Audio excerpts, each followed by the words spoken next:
Shalom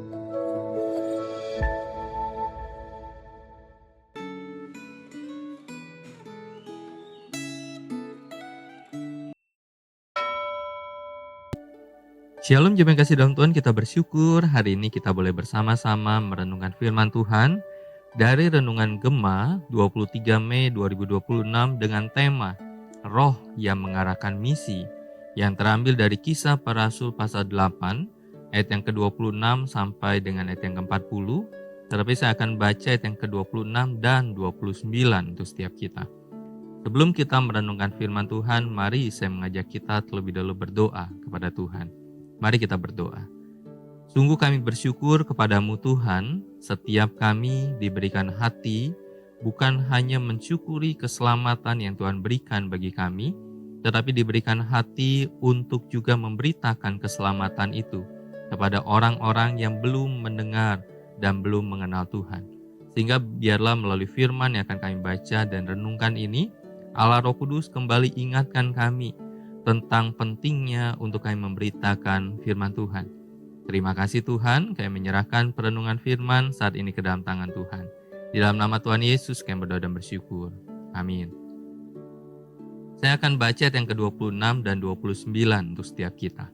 Demikianlah firman Tuhan. Kemudian berkatalah seorang malaikat Tuhan kepada Filipus, "Bangkitlah dan berangkatlah ke sebelah selatan, menurut jalan yang turun dari Yerusalem ke Gaza.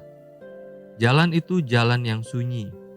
Lalu kata Roh kepada Filipus, "Pergilah ke situ dan dekatilah kereta itu."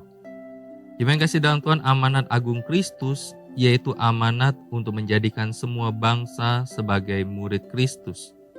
Yang bisa kita baca di dalam Matius pasal 28 ayat yang ke-18 sampai dengan ayat yang ke-20. Adalah amanat yang diberikan Tuhan Yesus kepada semua orang percaya. Walaupun Tuhan Yesus menyampaikan amanat itu kepada 11 muridnya, yaitu 12 murid dikurangi Yudas Iskariot yang telah mati bunuh diri, amanat itu tidak mungkin bisa dikerjakan sampai selesai oleh 11 murid saja, tetapi harus dikerjakan pula oleh para murid generasi selanjutnya yang menjadi percaya karena pemberitaan ke-11 murid itu. Dalam amanat agung Kristus, jelas bahwa seorang calon murid harus diajar atau dilatih untuk melakukan segala sesuatu yang diajarkan oleh Tuhan Yesus, termasuk melaksanakan amanat agung tersebut. Dalam bacaan Alkitab hari ini, seorang malaikat Tuhan meminta Filipus untuk pergi menyusuri jalan menurun dari Yerusalem menuju Gaza untuk menemui seorang pejabat Ethiopia yang datang untuk beribadah di Yerusalem.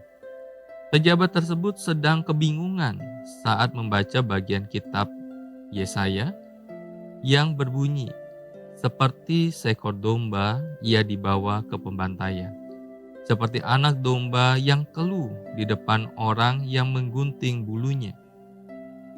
Demikianlah ia tidak membuka mulutnya. Dalam kehinaannya, keadilan tidak diberikan kepadanya. Siapa yang akan menceritakan asal-usulnya? Sebab nyawanya diambil dari bumi." Di dalam pasal 8 ayat yang ke-32 sampai 33.